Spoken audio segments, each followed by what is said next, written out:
Bismillahirrahmanirrahim. Assalamu alaikum wa rahmatullahi wa barakatuh. Welcome back to our Quranic Arabic course. This is Nahw lesson 25. In today's lesson, we continue our discussion surrounding the al-murakkabat, the noun relationships within sentences. But before we go there, let's just recap quickly. In the discussion on sentences previously, we have learned that sentences include a set of core parts. So there are two types of sentences in Arabic. The nominal sentence, which has two core parts, the mubtada and the khabar, and the verbal sentence, which has two or three core parts. Those are the fi'l, the verb, the fa'il, doer, or na'ib fa'il, substitute doer, if the verb is passive, and the third part is the maf'ul bihi. However, it is common to find additional or extra parts besides the core parts within or surrounding the Arabic sentences. These additional parts are considered as having relationships with the core parts in a particular sentence. And there are at least 8 such types of relationships. In today's lesson, we will look at the relationship called صاحب الحال والحال, the condition and the thing which its condition is being described. So let's go ahead and look at some examples. أعوذ بالله من الشيطان الرجيم. بسم الله الرحمن الرحيم. خلق الإنسان ضعيفا. So in this verse, we see خلق is a verb, a fi'al, and it's majhul, it's passive. Al-insanu is a noun, and ضعيفا is also a noun. Because that's a verb, that will be a verbal sentence, al-jumlatul fi'aliyya, and al-insanu, that noun is a naib fa'il, a substitute doer. That wraps up that verbal sentence, and the meaning thus far is man was created. Then we have the noun da'ifa afterwards, which has the meaning of weak, and thus the complete meaning for that verse is man was created weak. So let's have a look at the notes to understand the grammar. So a noun has the role of hal if it is extra to the sentence.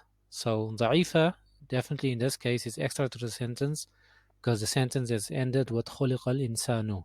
And this word ضعيفة also describes the condition of the noun al-insanu at the occurrence of the action خُلِقَ.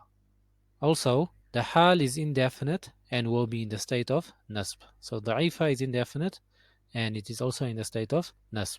So then the word ضعيفة then takes the role of hal, and the noun that the hal describes is definite and is referred to as the صاحب الحال, the thing which its condition is being described. So al-insanu is the صاحب الحال.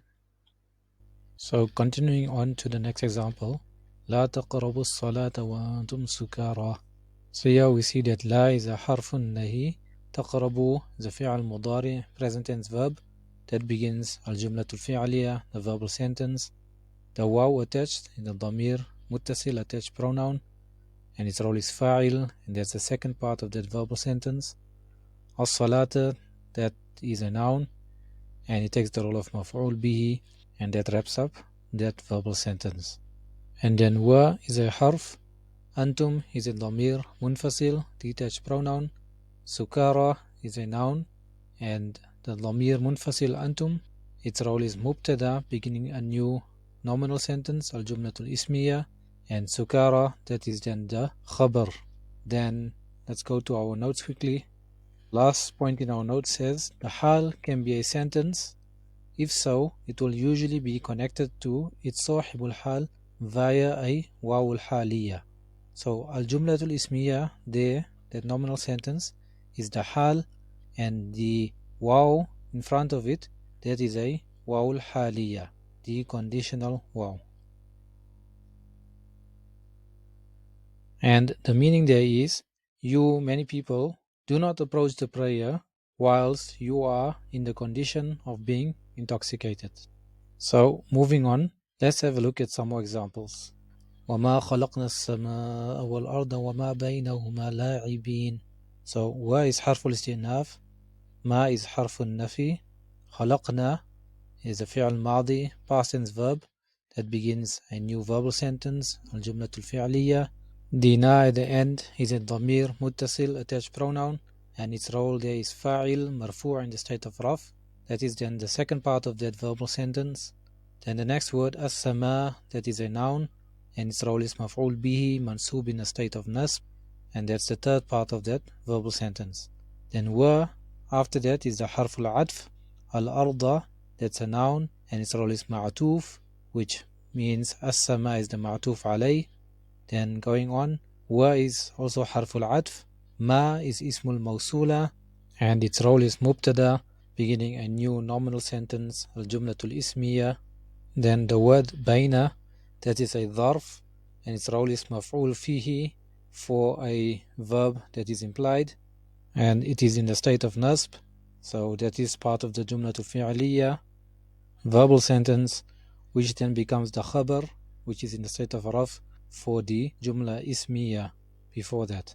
That jumla ismiya then becomes ma'atuf on the word as-samaa also, which is the ma'atuf alay. So that wraps up all our sentences. Coming back to huma, huma is a dhamir muttasil. Its role is mudaf ilay, majroor, in the state of jar, and that means bayna is the mudaf. Now we have this word la'ibina left over. That is a ism fa'il, and its role is hal, in the state of nasb. And because la'ibina is the hal, the sahibul hal is right in front on the dhamir muttasil, that attached pronoun na. And the meaning for that verse is, and we did not create the heaven and earth and that between them in play. Or if we want to have a clearer understanding based on the hal that we've learned about, you can translate it as, and our creation of the skies and the earth and what is between it was not in the condition of playing, or something along that lines. Next example, ثم وليتم مدبرين. So ثم is حرف الاستئناف. وليتم, that's a فعل ماضي, past tense verb, beginning a new verbal sentence, الجملة الفعلية. The tum is a ضمير متصل, attached pronoun. Its role is فاعل مرفوع, in the state of raf. So that's the second part of the verbal sentence. مدبرين, that is a ism فاعل, and its role is حال منصوب, in a state of nasb, and that means that the صاحب الحال is the ضمير متصل tum. And the meaning there is, and you turned back whilst being in the condition of retreating. Next example, خروا سجدا. In this verse, خروا, that's a فعل ماضي, past tense verb, and that begins الجملة الفعلية, the verbal sentence. Then the واو ضمير متصل, attached pronoun. Its role is فاعل مرفوع, in the state of raf, and that's the second part of the verbal sentence. Then سجدا, that's a noun, and here its role is حال منصوب, in the state of nasb, and the صاحب الحال would be the ضمير متصل. And the meaning for that verse, they fell down in the condition of being prostrating. So to summarize, a noun has the role of hal if it's extra to the sentence and it describes the condition of another noun before it at the occurrence of an action. The hal is indefinite and will always be in the state of nasb. The noun that the hal describes will be definite and is referred to as the sahibul hal. Sometimes the hal can be a sentence, and if so, it will usually be connected to its sahibul hal via a wawul haliyah. So that wraps up today's lesson. Please revise the lesson and complete the exercises on the Google Classroom stream, or do the exercises on page 50 of the workbook. Jazakallah khairan. Assalamu alaikum wa rahmatullahi wa barakatuh.